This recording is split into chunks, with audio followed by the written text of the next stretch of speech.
Hi guys, another day, another video. So, itong video na to is medyo special siya. Kasi magtatayo tayo ng bagong business natin, which is yung crawfish farming.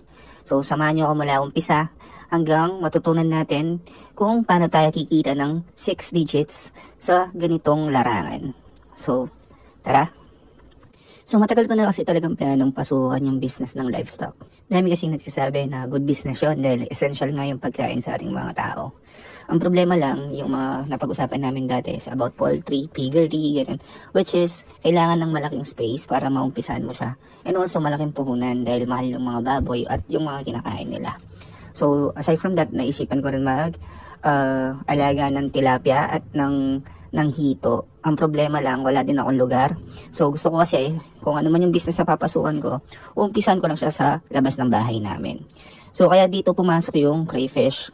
Kasi upon researching, pwede ka mag-umpisa ng isang tank lang or isang aquarium lang. Tapos bibili ka lang ng breeders na tinatawag nilang trio or quadro, which is composing ng isang male at saka 3 female. Since ganun lang kadali mag-umpisa, and yung punan is medyo budget meal lang. So, ginawa natin. Ang una natin ginawa is, naghanap tayo ng matitirahan ng mga to na second-hand lang para hindi ganun kalaki yung gastos natin sa puhunan. At kung hindi man siya mag-succeed is hindi tayo masyadong masasaktan. So, luckily, nakita natin na yung isang kaibigan natin, binibenta nila yung aquariums nila na 3 aquarium, kasama na pati yung stand. Meron na rin filtration, pati yung mga essentials na gamit dun sa mismong aquarium is kasama na. So, syempre, murang-mura na yan, kaya piniem natin sila agad at pinideliver natin yung aquarium sa bahay. So, kunwari tumutulong pa tayo dyan, pero mabigat pala yung mga aquarium.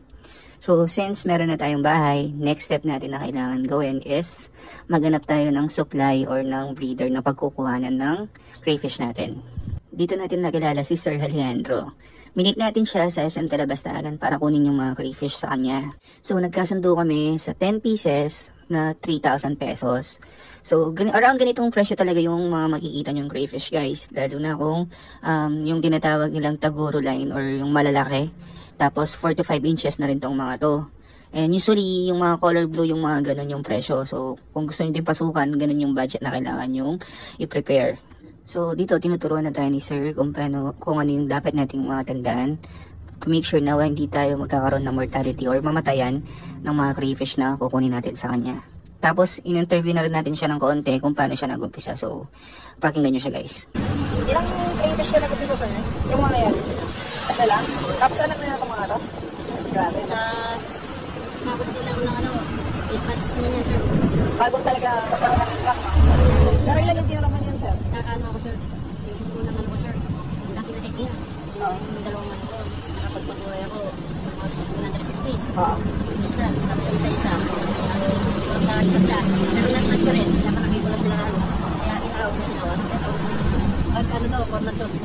Ito kay Manny. Ito kay months old. Oo. Ito yung mga Good size na? good size na ano. Talaga ano. Yung mga ibang breeder, hindi na nila inaano to. Dahil pag sarili na nila to. Hindi na nila din i-dispose to. Kasi ako, mag-expand kasi ako sa kailangan ko din na medyo kapital lang ano. Kaya kailangan. Ito naman last time kasi, nagkira ako 60 pieces ka lang. Sige, sir, hindi na natin sila para may trabaho ka pa ata. So, isipin nyo yun, guys, no? 3 perasong crayfish lang siya nag-umpisa. Let's say 1,000 pesos yun. Tapos based from Sir, nakapagpabuhay daw siya ng 250 craylings na binenta niya ngayon. So kada 3, 1,000. Kayo na lang mag-compute, guys, kung magkano yung kinita niya. Like for example, doon sa 150 pieces. 50,000 na yun kung nabuhay lahat yun na napalaki niya ng ganito. So, ang laki talaga ng kitaan. Imagine, from 1,000 magiging 50,000 siya. Isang trio lang yun or isang piraso lang ng babae yun. So, yan. Kaya yun yung reason kung ba't ko rin pinasukan tong crayfish na to. Kasi parang nakikita ko yung access sa kanya na magbe-breed ka lang tapos pwede mong benta yung breed o yung mga na-breed mo. If hindi mo naman sila mabenta, is pwede nyo naman silang kainin. So, walang talo talaga. So, ayun.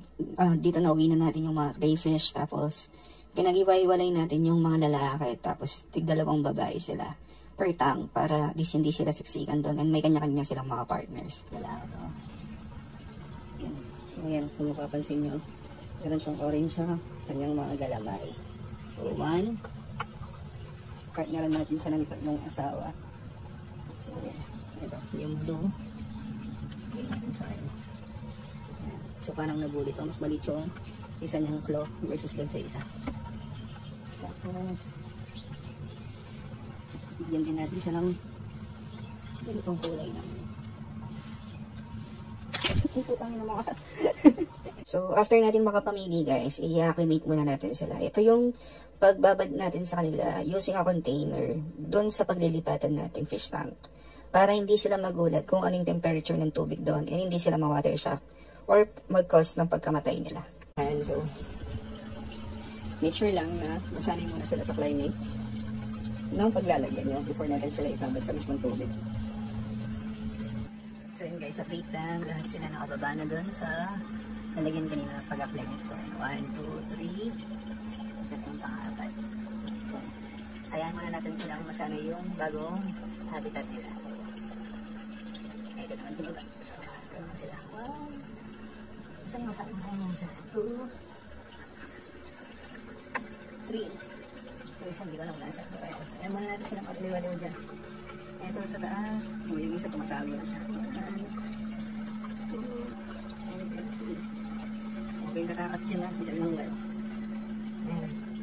Mukha naman silang masigla. So, hopefully mabuhay sila dyan dahil sobrang arte talaga sa pagkakas.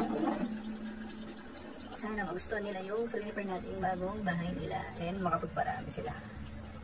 So, yun muna for now. So yun guys, kung nagustuhan nyo tong content na to, please like and follow para at least updated kayo sa mga susunod na mangyayari sa pinasukan nating business na to. See you sa next